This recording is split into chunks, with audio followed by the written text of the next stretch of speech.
Namaste. We carry forward our discussion on lithosphere and landforms, and in this lecture we shall have a look at geomorphology and processes. Now, the term geomorphology is derived from these word roots. Geo meaning land or earth, morph is form, and logos is study. So essentially geomorphology is the study of earth's form or the study of landforms. So basically geomorphology asks the question, what are the different landforms that we have on earth, where are they located, and why are they located where they are located. So essentially, in place of having an earth that was just a sphere uniform everywhere, why do we have an earth where we have mountains somewhere, depressions somewhere, and maybe plateaus somewhere, hills somewhere? Why do we have these different features? And what are the forces and processes that lead to the generation of such different landforms? Now, in geomorphology, we recognize two different kinds of forces. The first are endogenic forces, which are internal forces, mainly landforming forces, and the second is exogenic forces, which are external forces and are mainly land wearing forces. Now, the term endo, E-N-D-O, it refers to inside, and genesis is creation.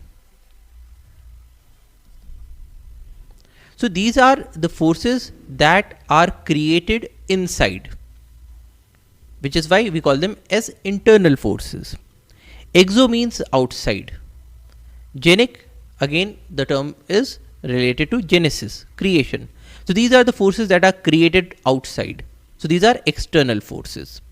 Now when we say inside and outside of what? So this is inside and outside of the earth. So endogenic forces are originated inside the earth, whereas exogenic forces originate outside the earth. Now typically the endogenic forces are land forming forces and the exogenic forces are land wearing forces. So essentially what we are saying here is that we have two different kinds of processes. One is the endogenic processes that are done by endogenic forces, which originate inside the earth and they create land. On the other hand, there are exogenic forces which originate outside the earth and their main role is to wear down the land.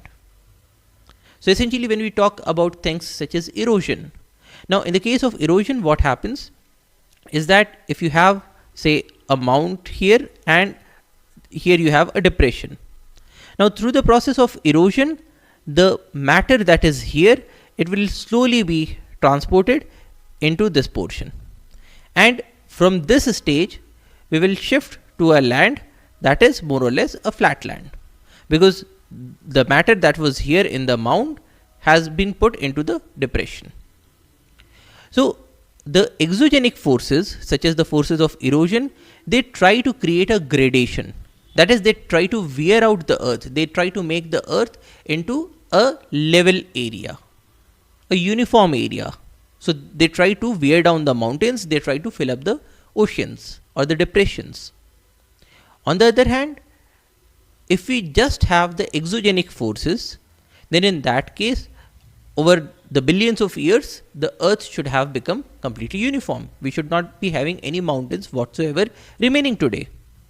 Now the reason why we still have mountains and we still have different depressions has primarily got to do with the endogenic forces, because endogenic forces create the land. So what the endogenic forces do is that if there is a flat land, they convert it into a landform that is up and down. So this is the role of the endogenic forces. So there are two forces, endogenic and exogenic. And these forces determine why the surface of the earth is uneven. Now we have had a look at certain endogenic processes before. Now we are going to summarize them in the context of geomorphology. The endogenic processes are diastrophism and volcanism. Diastrophism refers to the deformation of Earth's crust, specifically folding and faulting. deformation of the Earth's crust. Now, what happens in the case of folding is that, suppose you consider a sheet of material. Let us say that this is the Earth's crust. Now, if a force is applied on the Earth's crust, something like this, what will happen is that this crust, because you are applying pressure on both the sides, what will happen is that it will turn into certain folds. So, it will become something like this. Now, it is the same material that was here, the same material is now here, but the thing is, in place of being a flat thing, it has now become up and down. Now, this is known as folding. And folding is the process that results in the creation of fold mountains and also certain depressions. So, the areas that have gone up, they become mountains. The areas that have gone down, they become depressions. Along with folding, we also have faulting. So, as we have observed in a previous lecture, that in the process of faulting, we can have certain portions that go up and certain portions that go down. So, for instance, we can have a faulting, in which case if there is this material, it so happens that when you apply force, there is a crack that develops like this, and this portion now moves up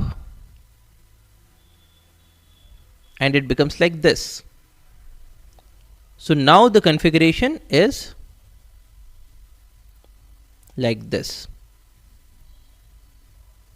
Now, here again we have created an area that is higher and we have created an area that is lower. So, the process of folding and faulting, both of them lead to deformation of the Earth's crust, and this can lead to the creation of different landforms. Now, in this context, we differentiate between orogenic processes and epeirogenic processes. Orogenic means mountain building. Oros is mountain, genesis is creation. So, these are mountain building processes such as folding. So, when we talk about fold mountains such as the Himalayas, we have observed in one of the previous lectures that in the case of Himalayas, what happened was that we had two plates. They came together, and after some time, because of the pressures, one portion got up and up and up, and ultimately we got the creation of a mountain. So, this is a process that leads to the creation of fold mountains such as the Himalayas. Epeirogenic processes are continental building processes. They occur on a much larger scale. So, they create continents, typically by uplifting or warping of large parts of the Earth's crust. So, orogenic processes occur on a smaller scale as compared to the epeirogenic processes, and the main epeirogenic processes are uplift or warping. Other diastrophic processes are earthquakes. Now, earthquakes also result in the creation of different landforms, because there is a violent release of energy. There are waves that get propagated, and typically the surface waves can result in changes to the landforms. So, earthquakes are also another important way in which diastrophism acts. And plate tectonics. Now, we have observed this before, that in the case of plate movements also, when there is a convergence of plates, then we can have a situation in which one or both the plates move up. They may result in the creation of a fold mountain, or they may result in the creation of faultings. Similarly, when the plates go away from each other, we can have the formation of ridges, or in certain cases we can even have the creation of rift valleys. So, these are the diastrophic forces which result in deformation of the Earth's crust. Now, in most of these cases, they result in PVT changes, that is, changes in pressure, volume and temperature. And we have observed in the previous lecture that the changes in pressure, volume and temperature are related to metamorphism of rocks. So, whenever we have the working of diastrophic forces, we typically find metamorphic rocks. So they will be folding, they will be faulting, but at the same time we'll also find certain metamorphic rocks.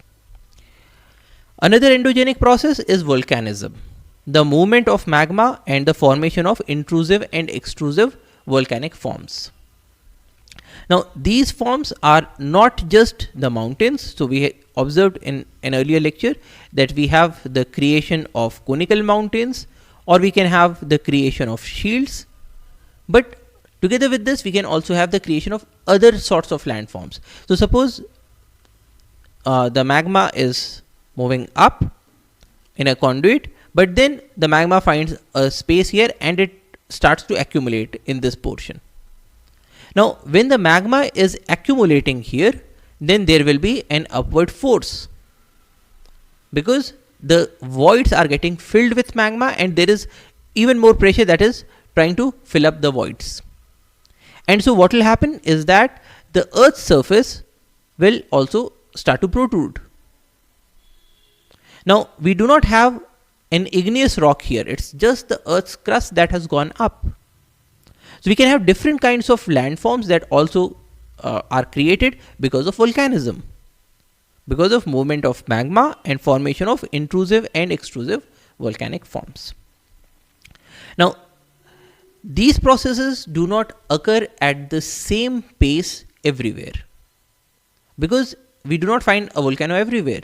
We do not have earthquakes that are happening everywhere. We have observed in one of the earlier lectures that the locations where earthquakes and volcanoes are frequent and large sized volcanism and earthquakes occur, they have been mapped, and they are only in a few locations. Now it means that the forces, the endogenic forces that are due to these activities, earthquakes, volcanoes and other forces, they are localized. They are not acting everywhere at the same time. Now if they are localized, if they are non-uniform, then it is possible that in certain areas there will be an uplift and in certain other areas there will not be an uplift. So what happens in these cases is that you have the flat surface of earth that is getting converted into an uplift somewhere, but elsewhere it's a level land. So in this way these endogenic forces create the landforms.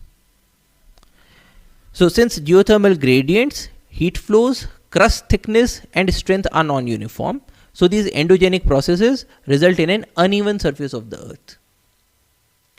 It's not just these forces that they are acting in localized manners, but at the same time the thickness of the crust and the strength of the crust, they are also non-uniform. So for instance, if we have the crust like this and there is the force that is acting on both the sides, then it is not that everywhere you will get a fold or everywhere you will get a fault, because it is possible that this region is having a high strength.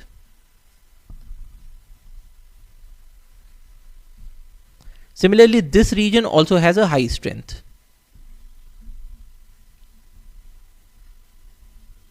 But probably this region is having a low strength. Now, when it has a low strength, then the chances are more that we'll get a fault in this location. So this portion will remain more or less level, or this will move like a block. The right portion will also move like a block, but we'll get a fault in between. So the properties of the crust, because they are also non-uniform, they also result in a differential action of these endogenic processes and forces. And so these result in the creation of a non-uniform earth. The other forces are exogenic forces, which are the processes of denudation, which means stripping off. So what the exogenic forces do is that they take a landform and they denude it, which means that they wear it down. So from this it will convert to this, and then later on to this, and ultimately you will only have a plain level surface. So these are the forces of denudation, the processes of stripping off. Mostly they derive their energy through the sun, which is why they are exogenic. Exo is outside. So they are getting their creation, or they are getting their energy from the sun, mostly through temperature and precipitation, also winds, and they use the gradients that are created by the endogenic processes using gravity. They include things like weathering, mass movement, erosion, transportation, and deposition. And the exogenic elements of nature like wind, water, ice, etc., they are also known as geomorphic agents.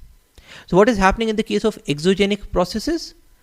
The agents are using the energy of the sun, because the sun is creating a temperature difference. When we talk about the earth, so when we have the sun here, the areas near the equator, they get heated up much more. The areas near the poles, they have a very less amount of heat. So there is a temperature gradient that gets created. Similarly, if you consider two areas, one is land, the other is water, then typically the land areas will get heated up much more as compared to the water bodies. And when there is a difference in temperatures, it results in the creation of a wind. Now, when you have a wind, the wind is an agent of denudation. The wind can carry things like dust particles or even sand particles. And so, if you have a landform and you have winds that are blowing, and these winds also have the sand particles. So these winds create a condition which is very similar to the action of a sandpaper. And through the sanding off process, the landform will get denuded down. It will get worn down. So these are exogenic processes, because they are getting their energy from the sun and they are working to degrade the landforms. Similarly, we have water. Now, when you consider a river is a very good geomorphic agent. It is a very good process that is an exogenic process. And what is happening in the case of rivers is that because of the energy of the sun, the water in the water bodies, it gets evaporated, it becomes water vapor, it moves into the air, then it moves with the air, then it forms clouds, and then it comes down as precipitation or rain. Now, when you have rainfall, then the water that moves, it will make use of the gradients that have been created by the endogenic processes. Meaning that if you consider a mountain like this, so if there is rainfall on this side, then the rain is going to move from this top portion to the down portion because of gravity. Now, it is taking this direction because this mountain already exists, and this mountain was created by an endogenic process.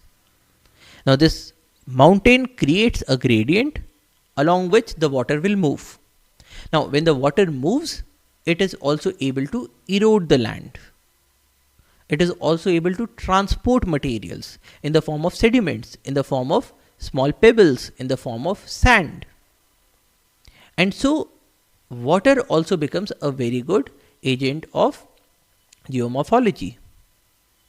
It is a very good exogenic process, because again here also it is getting created outside the earth. It is getting created using the energy from the sun. So these are the exogenic processes. They lead to denudation, which is stripping off. They derive their energy from the sun, use the gradients created by endogenic processes and gravity. And they include things like weathering, mass movement, erosion, transportation, and deposition. So we'll also look at all of these. Now, when we talk about the exogenic geomorphic processes, what are the forces that drive them? Now, when we talk about weathering, now in the process of weathering, a rock gets broken down into smaller particles. because of physical agents, because of chemical agents. Now, when a rock is breaking down into smaller fragments, it is breaking down because of the action of a number of things. One is gravity. Now, gravity acts because if you consider a rock like this and it is getting heated up by the sun, because of this heat, this portion is getting heated up. In the daytime, in the night time, it gets cooled. So in the daytime, there is expansion. In the night time, there is contraction. So there is contraction during the night time. Now, because of regular expansion and contraction, it is possible that this fragment will slowly break off. Now, when it breaks off, it will move down because of gravity and it will probably accumulate here. So, gravity plays a role in weathering. Molecular stresses play a role.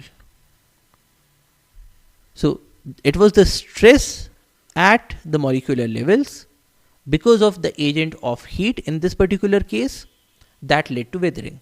Now, suppose the material was very strong, suppose the material was very resilient, in that case it would not weather easily. But if the material is a softer material that shows a very great amount of expansion and contraction, in that case it will weather much more easily. So, the molecular stresses are also a driving force in weathering. Chemical actions. So, it is possible that in the case of this rock, there is certain portion that has, say, calcium carbonate. Now, calcium carbonate can react with the carbonic acid that is present in the rainfall and it will then get dissolved. Now, because dissolution can also lead to a situation where you have, so suppose in this piece of rock you have this portion that is high in calcium carbonates. Now, when it rains, you have water that absorbs the carbon dioxide in the air and it forms the carbonic acid. Now, this carbonic acid can react with calcium carbonate and this will lead to dissolution. Why? Because it will lead to the formation of calcium bicarbonate, and calcium bicarbonate is soluble in water. So, when this happens, this portion, the white portion, it will get dissolved, and when it gets dissolved, the portion that is on the top of it, it now becomes free. So, this is a fragment that has been created by a chemical process. So, chemical agents actions also play a role in weathering. Similarly, biological actions. Suppose you have a rock and in this rock there are certain cracks, and suppose a plant comes up. So, there is a plant that is now growing here. The roots have entered inside. Now, the roots, when they are growing, they exert a force in the outward direction. In that case, the cracks will increase in size because there is a force that is acting because of the role of these roots. And this force or this pressure that is getting created, it will lead to an expansion of this crack. It will lead to the creation of a larger sized crack. And when this crack reaches to this point, this portion will topple off. So, in this way, we can have the action of biological beings such as plants that help in weathering. Now, not only through physical processes such as pressure, but there are also certain chemical reactions that are aided by the biological processes. So, for instance, you have this crack and suppose a plant came up, the root came up here, it was not able to exert a great amount of pressure on this rock, but later on this plant dies. Now, when this plant dies, you have this portion of root that is inside. Now, when the plant dies, then microbes will start to act on this root and they will degrade this root. Once this route gets degraded, it will lead to the generation of acids. The acids will act chemically to probably further the weathering of this rock. It can also lead to the creation of gases, which will then exert a tremendous amount of force on this small portion of the rock. And through the action of these acids and gases as well, you can have a situation where the crack increases in size and then this portion gets toppled down. So this is another driving force for weathering. In the case of mass movement, it is the movement of large size masses, primarily because of gravity. So gravity is the driving force for mass movements. For erosion, the driving force is kinetic energy of wind, water, and other such geomorphological agents. So if the wind is moving at a faster speed, or if the water is moving at a faster speed, then you will have more and more amount of erosion. So the kinetic energy in this case is playing the role of a driving force. In the case of transportation and deposition as well, the kinetic energy plays the role of a driving force. Now, since these forces, the gravity, molecular stresses, chemical actions, biological actions, kinetic energy, because these forces are dissimilar in different regions of the earth, so the strength of the exogenic geomorphic processes is also different in different regions of the earth. Now here again, what we are observing is that the impact of these exogenic forces is different in different areas. Not only that, the intensity of action of the exogenic geomorphic processes also depends upon the type of rocks and their structural aspects. So when you have the same water that is acting on different rocks, it is possible that one rock degrades faster, the other rock degrades at a slower speed. And so the action of these exogenic forces is different everywhere on the earth. So we'll have certain areas where the action is more, and so the amount of denudation will be more. In certain other areas, the action will be less, and so the amount of denudation will be less. Now this also leads to the creation of differential landforms on the planet. So for instance, suppose we began with two hills that are probably of the same size, but one is getting denuded faster.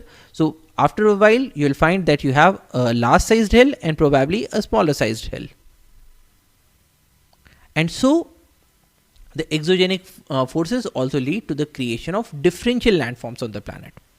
Now the intensity of action depends on the type of rocks and their structural aspects, including things like folds.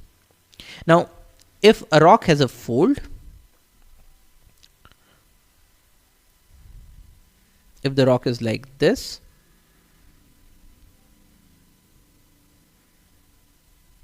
then probably some amount of water will get accumulated in this region, but water will not get accumulated in this region.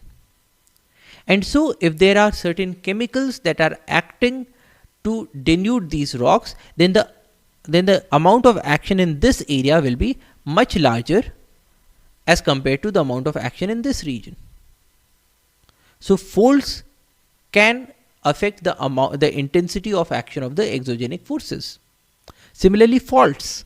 If you have a rock and this rock already has a breakage somewhere, suppose there is a break here. Now in that case, water will be able to seep into this region, and the weathering in this region will be greater as compared to, say, weathering in this region or weathering in this region. So the existing faults can also change the intensity of action of the exogenic agents. Orientation and inclination of the beds.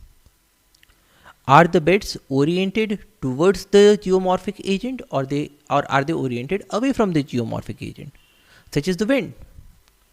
Are they inclined in a way that they create a huge gradient, or are they inclined in a way that the amount of gradient is very less? Because things like water will move faster when the gradient is more, and so the water will have more kinetic energy. Similarly, the presence or absence of joints in the rock. If there are joints present, then the amount of weathering will be more. the hardness of the constituent minerals. If the constituent minerals are harder, in that case the weathering will be much more delayed as compared to cases where the constituent minerals are softer, because softer things are degraded faster. Similarly, the chemical reactivity of the constituent minerals. Do we have things like calcium carbonate in the rock? Because calcium carbonate is very highly reactive. If there is a small amount of acid, it will denude this rock. So the chemical reactivity of the constituents. Similarly, the permeability of the rocks. If the rocks are permeable, meaning that they permit water to get inside them. So together with water, we can also have acids that go inside. If we have water that seeps inside, then probably if it becomes very cold, the water will freeze and it will begin to expand. Now, water, when it is able to enter into a rock because it is permeable, it will be able to create a great amount of force to break up the rock. But if water is unable to enter, then in that case, the forces will not be there. So permeability of the rocks also play a role. So all of these factors determine the resistance of the rocks towards weathering. And if a rock is more resistant towards weathering, then it will not be degraded that fast. If the rock is less resistant to weathering, then it will degrade very quickly. Now let us look at these processes in more detail. What is weathering? Weathering is defined as mechanical disintegration and chemical decomposition of rocks. In this process, the rocks are getting mechanically disintegrated. That is, they are breaking up in a mechanical fashion. And they are getting chemically decomposed, meaning that chemicals are acting on these rocks and they are decomposing this rock through a chemical process. And this process happens in situ, which means that this process occurs on the site of the rock. We are not talking about transportation of the rock to any other area. The process of weathering will occur wherever the rock is. And it is regulated by a number of things such as geological factors, climatic factors, topographic factors, vegetative factors, depth of the weathering mantle, and so on. So geologically, if you have an area that suffers from a great variety of earthquakes, in that case, probably the rocks will be having a large number of defects, a large number of faults, a large number of joints, and in such cases, the amount of weathering will be greater. It also depends on the climatic factors. If you have rocks in an area where you have plenty of rainfall, if you have rocks in an area that has a very abundant amount of sunshine, or rocks in an area where you have the thawing action of snow. So essentially ice gets formed there and then ice gets melted. So the creation of ice and the melting of ice, if you have a situation like this, it's a very cold climate, then too the amount of weathering will be much greater as compared to areas that have a much more equable climate. So there is little amount of rainfall, there is little amount of sunshine, it does not get very cold. In those areas, the rocks will not get weathered quickly. But in areas where the climatic factors are not supportive, the rocks will get weathered very quickly. It also depends on topographic factors. Things like whether these areas are on a height or whether they are in a depression. If you have things at a height, then probably those areas will typically have less amount of rainfall, or the rain will not be able to stand in that area. It will quickly get washed away. Whereas in the depressions, the rain will get accumulated. There will be an accumulation of water, and so the action of water will be greater. In those areas, in such topographies where the slope is greater, the water will be having a larger speed. In that case, when the water is moving faster, then it will have more kinetic energy and the amount of weathering that it can cause will be much greater. It also depends on vegetative factors. So suppose you have a rock and we have observed that if there are cracks and if there is vegetation, then this vegetation can lead to the exacerbation of the cracks. But there is also another thing. Suppose you have a rock in a forest.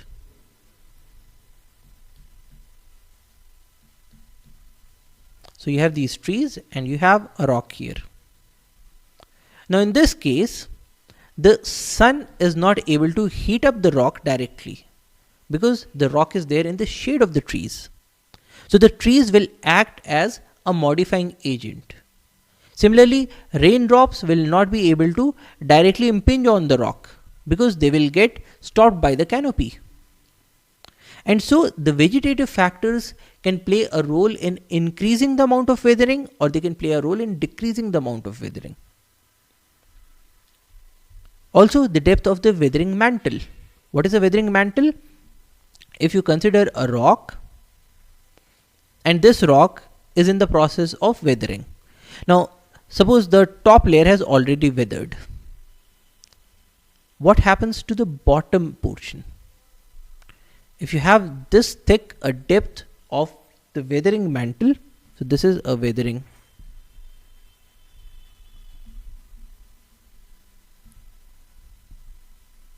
Now, if the weathering mantle is not removed by, say, the action of wind or water, then it acts as a protective blanket over the rest of the rock. So it prevents the weathering of the remaining portion of the rock. So these are all different processes that regulate the amount of weathering. There are three different kinds of weathering. We have physical weathering, chemical weathering, and biological weathering. Physical weathering occurs through several mechanisms that act physically, meaning that there is no chemical reaction that goes on. It is just an action of changing temperature or pressure and so on. So we can have things like thermal stresses. Now we have observed thermal stresses before in the case of a rock that is getting heated up in the daytime and it gets cooled in the night time. When there is heating, there will be expansion. When there is cooling, there will be contraction. And a regular expansion and contraction, this will lead to a disintegration of the rock. So this is a physical weathering due to thermal stresses. We can have frost weathering or cryofracturing. In this case, if there is a rock with, say, a small crack, water enters into this crack, and at the night time this water freezes when the temperatures go down. Now, if we talk about water that is freezing, we'll find that the ice has a larger volume as compared to water, because ice is less dense than water. If you put an ice cube in water, the ice cube will float. Now the ice cube floats because its density is less. Density refers to mass per unit volume. Now when we say that ice has a lesser density than water, it means that for the same mass, it has a greater volume than water. Now greater volume means that the ice is going to take more space. That is, it will increase in size as compared to the size of the water. And so this will exert a force that is on the outside. And with this, the crack will increase in size. So this is frost weathering or cryofracturing. Cryo is cold, and in this case we are getting a fracture in a rock because of cold conditions, because the water is getting frozen into ice. Another mechanism is the mechanical action of ocean waves. Now ocean waves, when they strike at a rock, they are exerting a physical force on the rock. They are bumping against the rock again and again. They'll probably also be carrying some amount of sand, which will also act as a sandpaper to wear off the rocks. So we have the physical bumping and we also have the sand, because of which the rock will weather in a physical manner. We also have the pressure release due to erosion of overlying layers. What is that? Suppose we consider land and there is an intrusive igneous rock that gets formed here. Now when the rock was getting formed, then there was a pressure that was being exerted by the earth on this rock. And so this rock got created under a condition of intense pressure. Now later on, if the top portion of the soil, if it gets eroded, so now this soil is removed and now only this much amount of soil remains. Now in that case, the pressure that is now being exerted on the rock, it will be lesser. So when the pressure is less, in that case, the rock will tend to increase in size. Its size was limited by the pressure, and so when the pressure is released, the rock will try to increase in size, and because of that, there will be fractures that get developed in the rock. This is another mechanism of physical weathering. Yet another mechanism is the growth of salt crystals. Now here what happens is that you have a rock, and if there is a small crack and you have water that also has salt, so that water gets filled inside. Now in the daytime, when you have the sun, the water gets evaporated as water vapor, but the salt that was inside, it remains here. So that leads to a concentration of salt to increase. Now when the concentration of salt increases, then we have the process of crystallization. That is, the smaller crystals of salt that get formed, they tend to increase in size due to crystal growth. Now once you have a crystal inside here, then this crystal, when it is growing, this will again exert a force on the outside, and because of this force also there will be a physical weathering. So this is yet another mechanism of physical weathering. When we talk about chemical weathering, we can have chemical reactions such as carbonation and dissolution or solution. Now we have seen this before. Carbon dioxide in the air dissolves in water to form carbonic acid, and carbonic acid can act on calcium carbonate in the rocks to form calcium bicarbonate, and calcium bicarbonate being soluble in water, it is removed from this area. Other reactions include hydration and increase in volume, as in the case of calcium sulfate. So when it reacts with water, it forms gypsum, which has a greater volume than the anhydrous calcium sulfate. Now an increase in volume will also result in greater pressures that are exerted by this material. We also have hydrolysis, which is breakage because of the action of water, and we also have redox reactions, that is oxidation and reduction reactions. In the case of biological weathering, we have a combination of both physical and chemical methods. Example, physical push action of roots and the release of acids or the release of gases. So this is weathering. And weathering is very important, not just because it creates landforms, but also for the functioning of life on this planet. Weathering creates regolith, it creates soils. Soils support plants and plants support all the other organisms. And so weathering, because it plays a role in the soil formation, it is important for the sustenance of life on this planet. Support for erosion and mass movements. They aid in the gradation process, producing a reduction in relief and landform alterations. Now in the process of weathering, large size rocks are broken down into smaller fragments.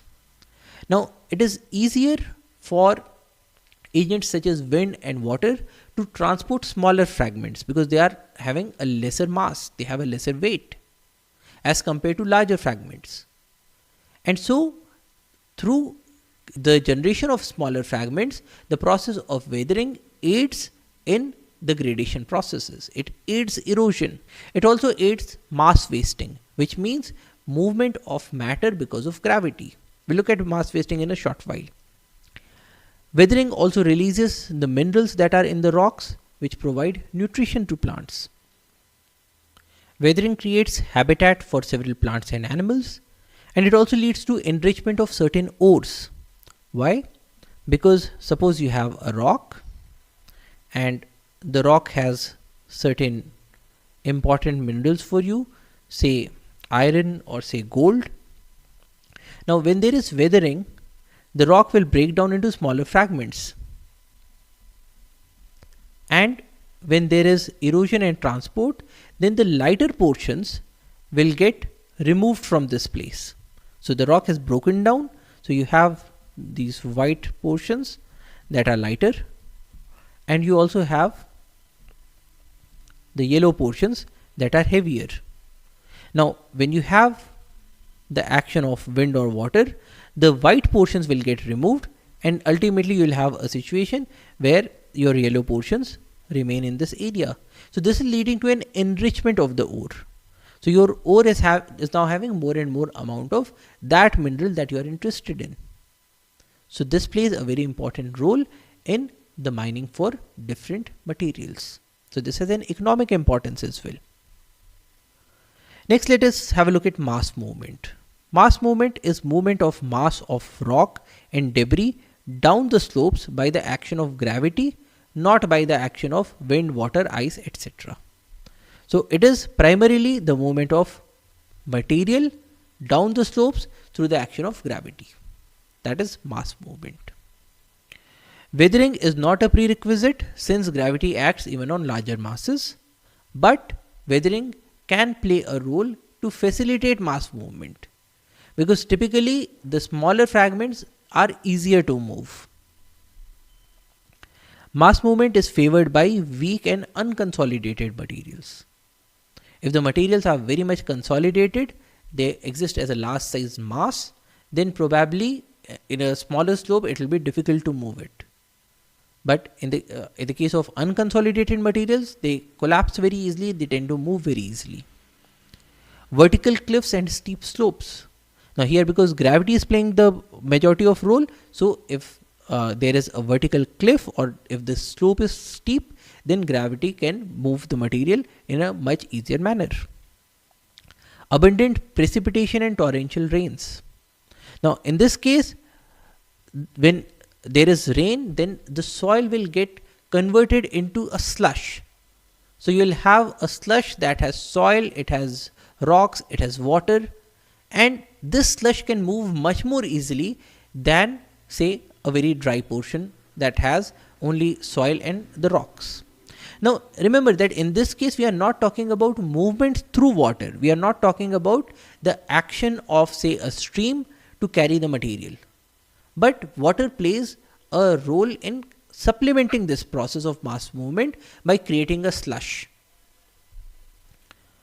So abundant precipitation and torrential rains also help. Scarcity of vegetation and removal of vegetation. Because vegetation tends to hold the soil, it tends to hold the materials, even it tends to hold the rocks. So suppose you have a slope and you have a rock, and if there is no vegetation, then probably this rock will very easily move down. But if there is say a big size tree here, then the rock will be stopped here at this location. It will not be able to move. So vegetation stops the mass movement, and so removal of vegetation or scarcity of vegetation helps the mass movement. Removal of support from below. Suppose you consider a cliff that is like this, and you have a rock on the top, and through the process of erosion, now this portion has been eroded like this. So this portion is now gone because probably there is a river that is flowing here and it is eroding away the soil that is at the bottom. So in this case, now the support is gone, and so there will be a crack sort of a situation here, and this whole material will come down. So in this case, the removal of support from below is also aiding mass movement. Overloading through addition of materials. Suppose you have this situation, and because there was a person who had this land, he tried to create a house here, adding to the load. So that will also aid in the mass movement. Because of an excessive load, this portion will fail much more easily. Earthquakes, explosions, vibration of machinery, etc. That also aids mass movement. It helps matter to move. because all of these act to reduce the resistance of materials for mass movements.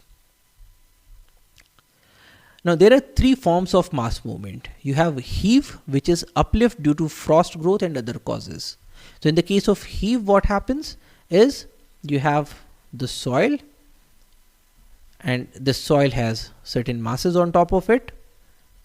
This soil is wet, it is saturated with water. Now in the colder climates, this water freezes. So it turns into ice, and as we have seen before, ice has a greater volume as compared to water. So in this case, when the water is getting converted into ice, then the total volume increases and the land will move up like this. And with the land, all of these matters will also rise. So this uplifting due to frost growth and other causes is known as heave. We also have flow. Now in the case of flow, there is a movement of material together with water. And we can also have slide.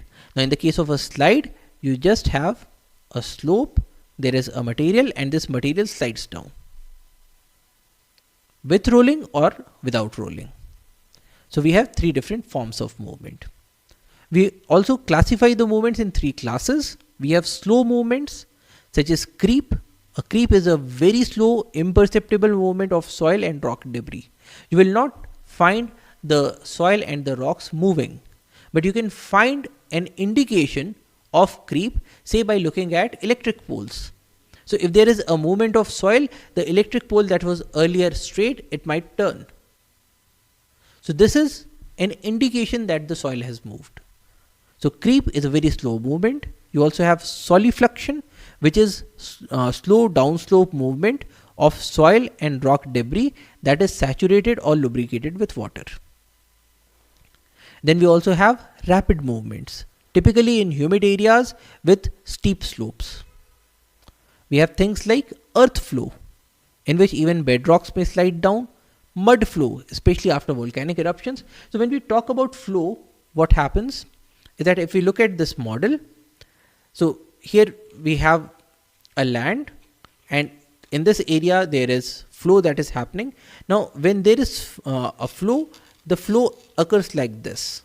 So you can see that there is a movement that is coming out here. So this is back, and here now the flow is coming out. Now in the case of flow, because the material is having lots of water, so it will typically move right next to the ground. We also have avalanches, which are very fast movements, especially on narrow tracks, on steep slopes, especially after and with earthquakes as in the Himalayas. And we also have landslides.